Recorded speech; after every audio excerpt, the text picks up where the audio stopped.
മാന്യ പ്രേക്ഷകർക്ക് എൻ്റെ പ്രണാമം.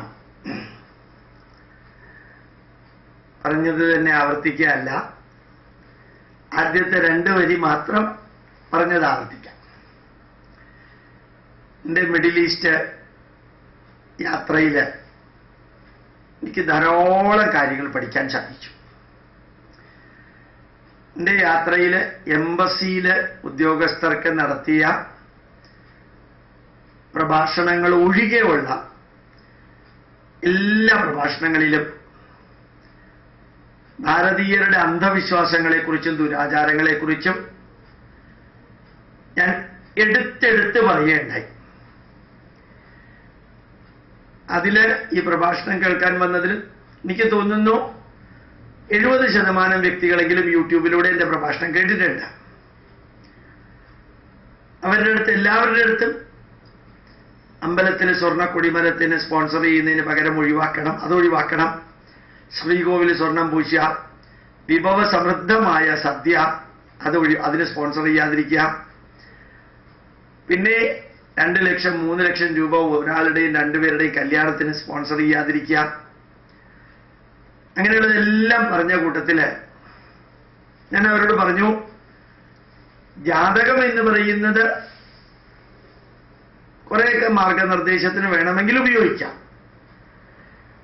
പക്ഷെ ഈ പൊരുത്തം നോക്കുക എന്ന് പറയുന്ന, നക്ഷത്ര പൊരുത്തം നോക്കുക എന്ന് പറയുന്ന 10 എണ്ണം ശുദ്ധ അബദ്ധവും അന്ധവിശ്വാസവും ദുരാചാരവുമാണെന്ന് ഞാൻ എടുത്തെടുത്ത് എല്ലാ സ്ഥലത്തും പറഞ്ഞു.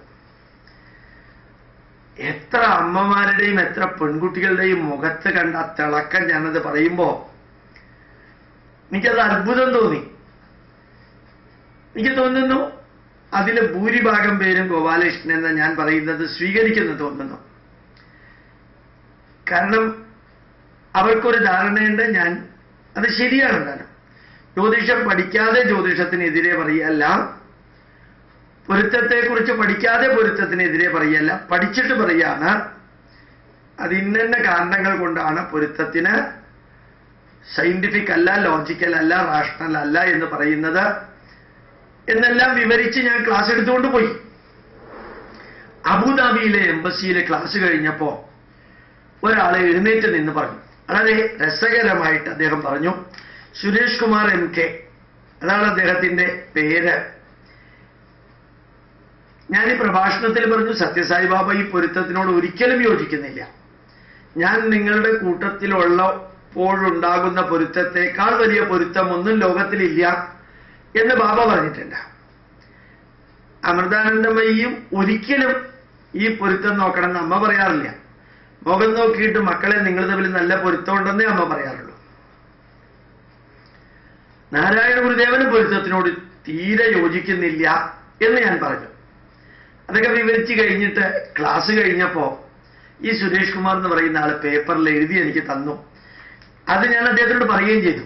ഞാൻ എന്നാണോ ദുബായിൽ നിന്ന് മടങ്ങി തിരുവനന്തപുരത്ത് എത്തുന്നത് അന്ന് തന്നെ ഇത് ഞാൻ യൂട്യൂബിൽ അപ്ലോഡ് ചെയ്യുമെന്ന് പറയുകയും ചെയ്തു. നാരായണ ഗുരുദേവൻ പറഞ്ഞിരിക്കുന്ന പൊരുത്തം എന്താണെന്നറിയോ? അത് നിങ്ങൾ ഓരോരുത്തരും ജീവിതത്തിൽ പകർത്തണം.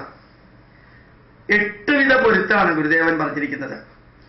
ഓരോ ഹിന്ദുവിനോടും ക്രിസ്ത്യാനിയോടും മുസ്ലിമിനോടും ഗോപാലകൃഷ്ണൻ അഭ്യർത്ഥിക്കുന്നു, ജ്യോത്സ്യന്മാര് പറയുന്ന നക്ഷത്ര പൊരുത്തം എന്ന് പറയുന്നത് ശുദ്ധബദ്ധാണ്.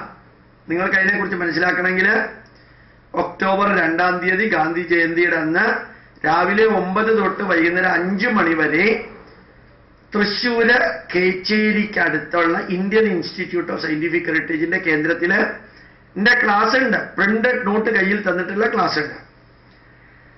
അടിമുടി ഞാൻ നിങ്ങളോട് അത് വിവരിക്കാൻ വേണ്ടിയിട്ടാണ് ഉപയോഗിക്കുന്നത്. പ്രിന്റഡ് നോട്ട് കയ്യിൽ തന്ന് ചാർട്ട് വെച്ചിട്ട്, സയന്റിഫിക് പേപ്പർ വിവരിക്കുന്ന മാതിരി ഒന്നുമില്ല, സാധാരണക്കാർക്ക് വിരിച്ചു കൊടുക്കുന്ന മാതിരി. അപ്പൊ മനസ്സിലാവുന്നത്. പക്ഷെ ഗുരുദേവൻ പറഞ്ഞിരിക്കുന്ന ആ 8 പൊരുത്തം നിങ്ങളത് പഠിക്കണം. ഒന്നാമത്തേത് വിദ്യാഭ്യാസ നിലവാരം, 2 സാമ്പത്തിക നിലവാരം, 3 മാനസികമായ ഐക്യം, 4 ഇവരുടെ ശീലം, 5 ഇവരുടെ രൂപം, 6 കുലമഹത്വം, 7 ഇവരുടെ ആരോഗ്യം, 8 പ്രായം, ആണിന്റെയും പെണ്ണിന്റെയും പ്രായം. എത്ര സയന്റിഫിക്കലിയും ലോജിക്കലിയും ആണ് പറഞ്ഞിരിക്കുന്നത് നോക്കാം.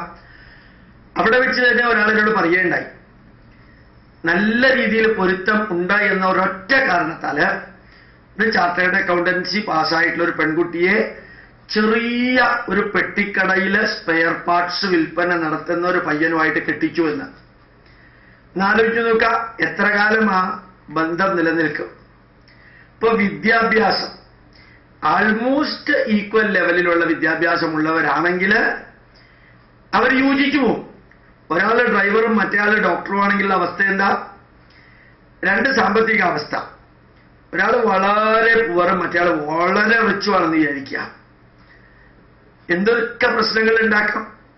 ഇപ്പൊ സാമ്പത്തികമായിട്ട് ആൾമോസ്റ്റ് വിത്തത്തിന്റെ കാര്യത്തില് ഒന്നുകിൽ 2 പേര് പാവപ്പെട്ടവരായാലും 2 പേര് റിച്ചായാലും 2 പേര് മിഡിലായാലും ഒരു കുഴപ്പമില്ല.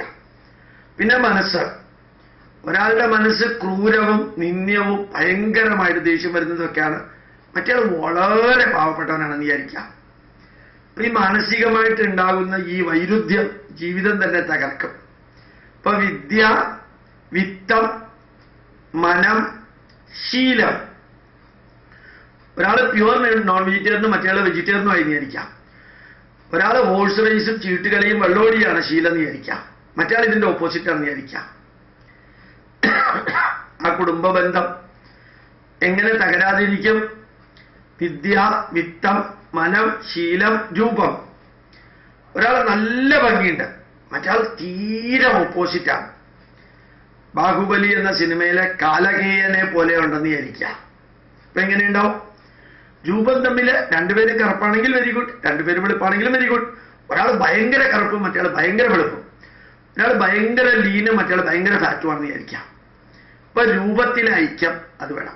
കുലം, ജനിച്ച കുലം. ഒരു ഇംഗ്ലീഷുകാരനെ ഒരു ഇന്ത്യക്കാരൻ കല്യാണം കഴിക്കാമെന്ന് വിചാരിക്കാം, നന്നായിട്ട് പോകുമായിരിക്കാം, പക്ഷെ ബാക്ക്ഗ്രൗണ്ടും കുലമൊക്കെ വ്യത്യാസമുണ്ട്. ഇപ്പൊ കുലച്ചേർച്ച ഒന്നുകിൽ അറിഞ്ഞുകൊണ്ട് സ്വീകരിക്കുക, അല്ലെങ്കിൽ ഒരുമിച്ചുള്ളത് സ്വീകരിക്കാം. ആരോഗ്യം, ഒരാൾ സ്ഥിരം രോഗിയും മറ്റേയാൾ നല്ല ആരോഗ്യ ദൃഢഗാത്രനുമാണ്. ഒരാൾ അന്ധനും അല്ലെങ്കിൽ വേറൊരാള് ബധിരനും മറ്റേയാൾ ഇതാണ്. ഇതൊക്കെയായിട്ട് യോജിച്ചു പോകാൻ കുറെ ബുദ്ധിമുട്ടുണ്ടാവും. ത്യാഗവും ധർമ്മവും സ്നേഹവും എല്ലാം പറയാമെങ്കിലും യോജിച്ചു പോവാൻ ആരോഗ്യം ഒരുമിച്ച് നല്ലതല്ലെങ്കിൽ പ്രശ്നം ഉണ്ടാവും. പിന്നെ പ്രായം. അടുത്ത കാലത്ത് എൻ്റെ ഒരു ബന്ധു തന്നെ 3 വയസ്സ് ആണിനേക്കാൾ കൂടുതലുള്ള പെണ്ണിനെ വിവാഹം കഴിച്ചു. 3-4 മാസം കഴിഞ്ഞപ്പോൾ അവിടെ വലിയ പ്രശ്നം ഉണ്ടാവാൻ തുടങ്ങി. അപ്പൊ പ്രായത്തിന് നമ്മൾ ധരിക്കുന്ന ഒരു യൂണിഫോമിറ്റി ഉണ്ട്. ആണിനേക്കാൾ കുറച്ച് പ്രായം കുറഞ്ഞ പെണ്ണ് വളരെ വ്യത്യാസമുള്ളതാണെങ്കിൽ ഡേഞ്ചറസ്. 20 വയസ്സായിട്ടുള്ള പെൺകുട്ടി 35 വയസ്സായിട്ടുള്ള ആൺകുട്ടിയാണെങ്കിൽ ഡേഞ്ചറസ് ആണ്. അപ്പൊ നിങ്ങളോട് ഗോപാലകൃഷ്ണൻ പറയുന്നു, ആചാര്യസ്ഥാനത്തിരുന്നു കൊണ്ടൊന്നുമല്ല, അവതാരമായ ശ്രീനാരായണ ഗുരുദേവൻ പറഞ്ഞു തന്ന 8 പൊരുത്തങ്ങൾ, അത് വിദ്യാഭ്യാസ നിലവാരം, സാമ്പത്തിക നിലവാരം, മനസ്സിന്റെ അടിസ്ഥാനം, ശീലം, രൂപം, കുലമഹിമ, കുലം, ആരോഗ്യം, പ്രായം. വിദ്യ, വിത്തം, മനം, ശീലം, രൂപം, കുലം, ആരോഗ്യം, പ്രായം. ഈ 8 നോക്കി യോജിച്ചത് സ്വീകരിച്ച് ധന്യമായ ഒരു കുടുംബജീവിതം നയിക്കണമെന്ന് എല്ലാ വിഭാഗം ആൾക്കാരോടും ഞാൻ പറയാം. എല്ലാ വിഭാഗം ആൾക്കാരോടും. നമ്മുടെ രാശിപ്പൊരുത്തവും രാശ്യാധിപ പൊരുത്തവും രജ്ജുപൊരുത്തവും വേദപ്പൊരുത്തവും ഗണപ്പൊരുത്തവും സ്ത്രീദീർഘപ്പൊരുത്തവും അതുപോലെ തന്നെ മറ്റു പൊരുത്തങ്ങളും ഗണപ്പൊരുത്തവും യോനിപ്പൊരുത്തവും അതൊന്നും തന്നെ സയന്റിഫിക് അല്ല. അതൊക്കെ ആർബിട്രറിലി നമ്പറിന്റെ അടിസ്ഥാനത്തിൽ 1-ാമത്തെ നക്ഷത്രക്കാരൻ 4-ാമത്തെ നക്ഷത്രത്തിലെയും 8-ാമത്തെ നക്ഷത്രവും 12-ാമത്തെ നക്ഷത്രവും സ്വീകരിക്കരുതെന്ന് പറഞ്ഞാൽ എന്താ ഇതിന്റെ അർത്ഥം? എന്റെ വീട്ടിൽ നിന്ന് 4-ാമത്തെ വീട്ടിൽ താമസിക്കുന്ന ആള്, 8-ാമത്തെ വീട്ടിൽ താമസിക്കുന്ന ആള്, 12-ാമത്തെ വീട്ടിൽ താമസിക്കുന്ന ആളുമായിട്ട് നിങ്ങൾ സംസാരിക്കരുതെന്ന് പറയുന്ന മാതിരിയ. എന്താ ഈ 4, 8, 12 പ്രത്യേകത? അവര് നല്ലവരാണെങ്കിൽ സ്വീകരിച്ചൂടെ? ഒരു നക്ഷത്രത്തിൽ ജനിച്ച ആള് അയാള് പുരുഷ യോനിയാണ്, മറ്റൊരു നക്ഷത്രത്തിൽ ജനിച്ച ആള് സ്ത്രീ യോനിയാണ്. ഇപ്പൊ നേരത്തെ സിസേറിയൻ നടത്തിയാലോ പുരുഷൻ യോനിയുള്ളവർ സ്ത്രീ യോനിയുള്ളവരാവും. നാളെ ഡെലിവറി നടത്തുന്നതിന് പകരം ഇന്ന് സിസേറിയൻ നടത്തിയാൽ ഇത് മാറും. ഒരാൾ ദേവഗണം, മറ്റേ ആൾ അസുരഗണം, മൂന്നാമത്തെ ആൾ മനുഷ്യഗണം. വെറും നക്ഷത്രത്തിന്റെ അടിസ്ഥാനത്തിലാണ്. ഇപ്പൊ 2-3 ദിവസം മുമ്പ് തന്നെ സിസേറിയൻ നടത്തിയാൽ എന്താവും? നിങ്ങൾക്ക് ആരെ വേണമെങ്കിലും ദേവഗണാക്കാം, മനുഷ്യഗണാക്കാം, അസുരഗണാക്കാം. ഇങ്ങനെ ഒരു ലോജിക്കൽ ഇല്ലായ്മയാണ്. നമ്മുടെ പൂർവികരുണ്ടാക്കിയതല്ല ഈ പൊരുത്തം, നക്ഷത്ര പൊരുത്തം. ഈ 10-100 വർഷമായിട്ട് ആരൊക്കെയോ ഉണ്ടാക്കിയതാണ്. അതുകൊണ്ട് അത് ഇടക്കാലത്ത് ഉണ്ടായത് ഒഴിവാക്കാം. നല്ല കുടുംബ ബന്ധം പോലും തകരുന്നത് അല്ലെങ്കിൽ വളരാതിരിക്കുന്നത് ഈ പൊരുത്തം എന്ന മഹാരോഗവും അന്ധവിശ്വാസവും കാരണമാണ്. നാരായണ ഗുരുദേവൻ പറഞ്ഞ ആ പൊരുത്തം വളരെ സ്യൂട്ടബിൾ ആണ്. എല്ലാവരും അത് സ്വീകരിക്കണമെന്ന് അഭ്യർത്ഥിക്കുന്നു. പ്രണാമം, നമസ്കാരം.